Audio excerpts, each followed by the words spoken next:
Why aren't more people talking about how 300,000 black women were laid off from their corporate jobs recently? I didn't even know this was a thing until I posted a video that I got laid off, and then a bunch of the comments were like, yeah, it's a war on black women right now. There's so many getting laid off. And I still didn't believe it, so I checked, and there's literally a whole Forbes article on this. Like, this is so scary and concerning. Black women have lost 106,000 jobs in April.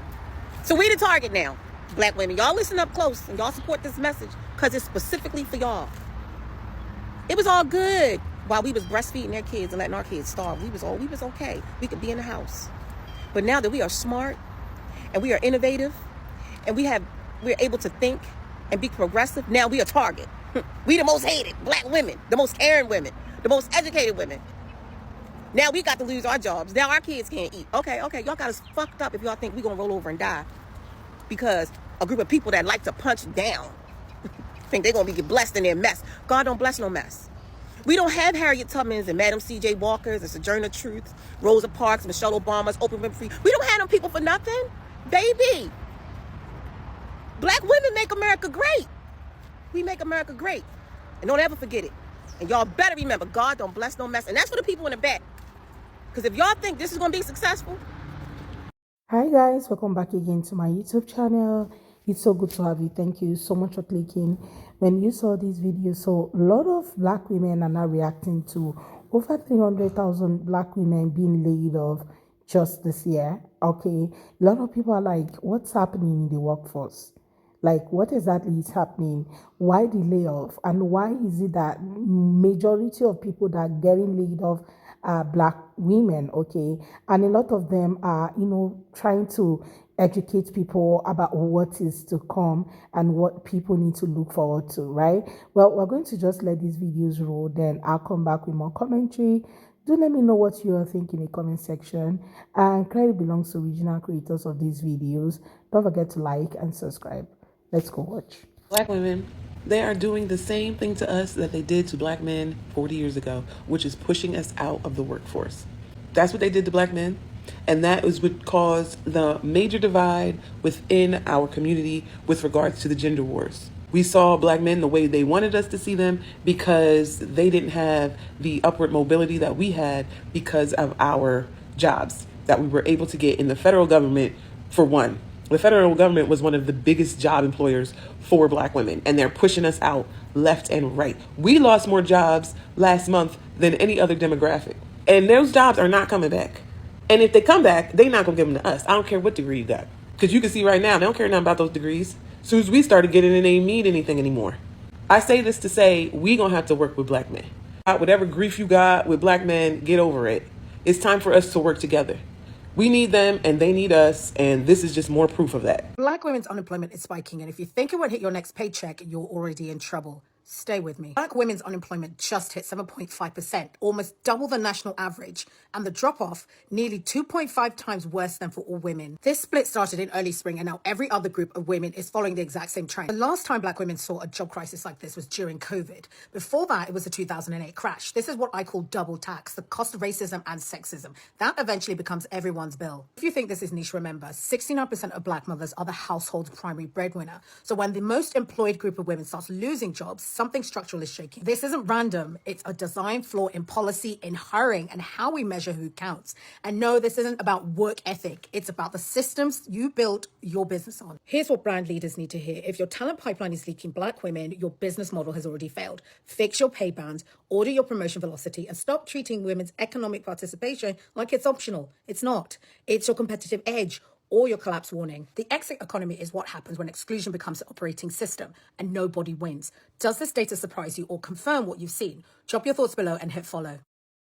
Would I be wrong to say that this country is committed to doing everything in its power to prevent black women from generating wealth? In just 3 months, nearly 300,000 black women left the U.S. labor force, and more than 518,000 black women still haven't returned to the labor force since the pandemic began, leaving our real unemployment rate just above 10%.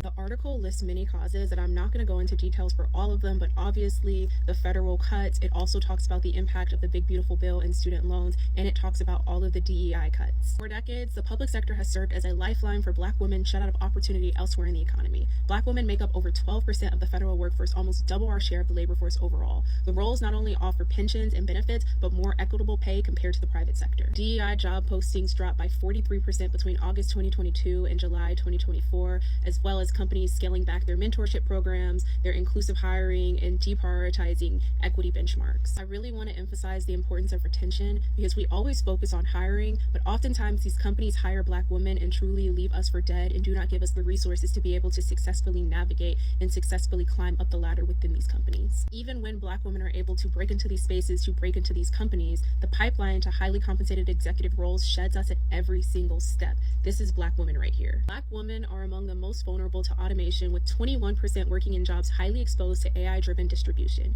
Yet we hold just 3% of computing-related jobs. This is not just a mismatch. It's a structural exclusion from both the current economy and the next one. Black women tend to work in supportive roles, and you can see from this diagram that supportive roles have the highest risk of automation and also the lowest future job growth. And all of this is coming at a time where companies are eager to cut their workforces. There's a new mindset on how best to run a company. Companies are focusing on commanding millions of dollars in revenue with only a handful of employees. Many executives see large workforces as an impediment and not an asset. We're seeing this throughout industries. Companies are functioning with historically low number of employees. More than 51% of Black households with children are led by breadwinner mothers, many of whom are the sole source of income in their homes. When these women are pushed out of the workforce, entire families lose their economic foothold, threatening housing stability, consumer spending, and educational outcomes for children. These are not isolated setbacks, they are systemic losses. And this is a compounding problem, okay? Without these public sector jobs that come with pensions, without these private sector jobs that allow you the opportunity to tax advantage retirement accounts,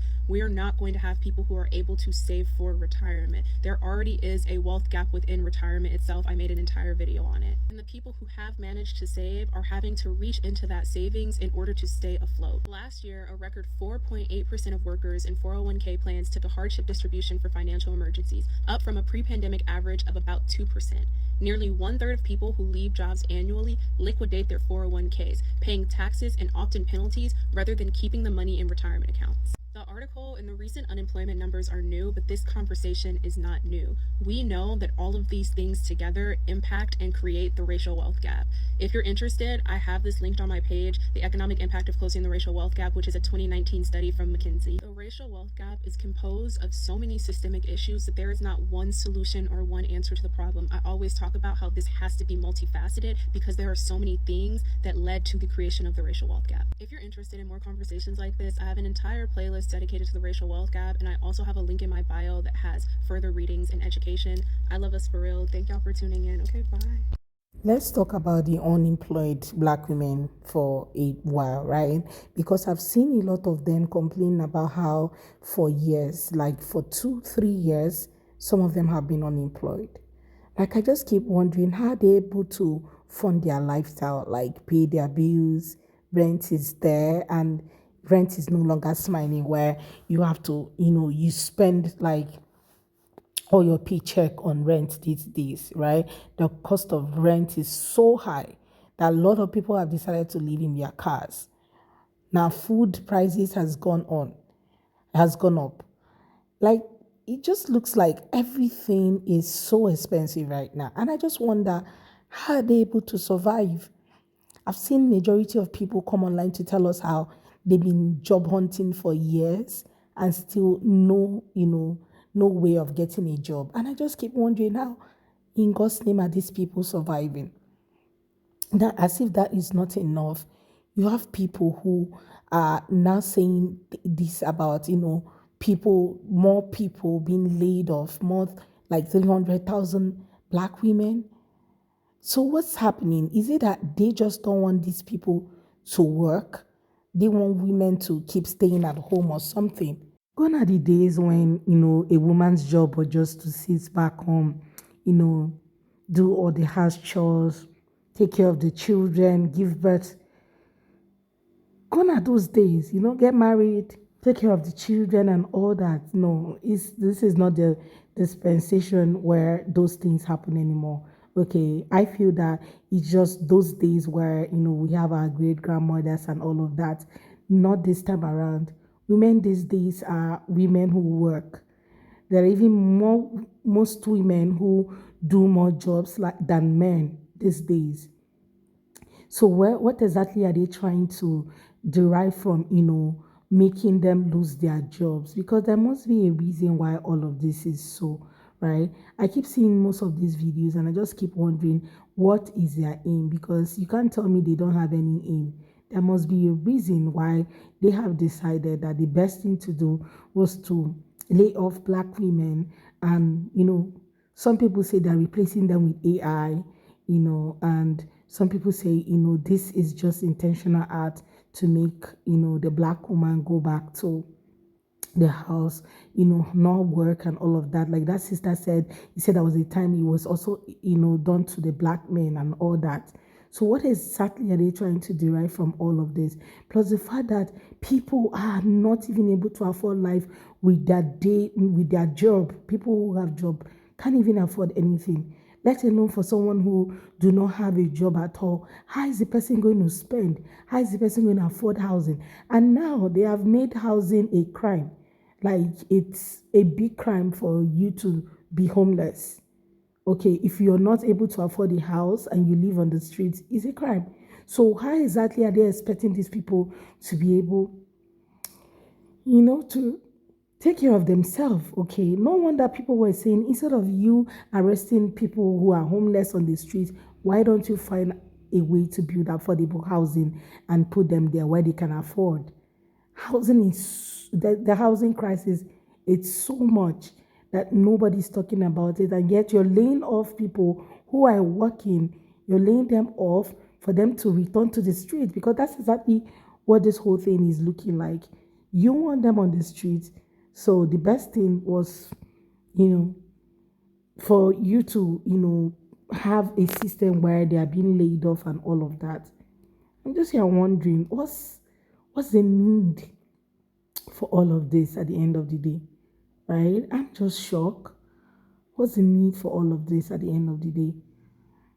Anyway, guys, let me know what your own take are. Let's have that conversation in the comment, because I'm just here wondering, okay, I feel so bad that people are getting laid off. Okay, so many people are getting laid off right now. It's such a bad state to be. And I hope you find the help that you need and a better paying job so soon. Okay, but the number is just so outrageous, really.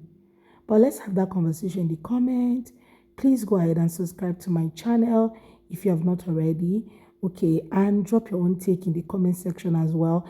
I really love to read from you guys. Okay, go ahead and drop your own take in the comments. Please do well to like and subscribe if you haven't. And don't forget to give the video a thumbs up so that more and more people can see it. Credit belongs to original creators of this video. Thank you so much, guys, for watching, and see you all on my next. Thank you. Bye, guys.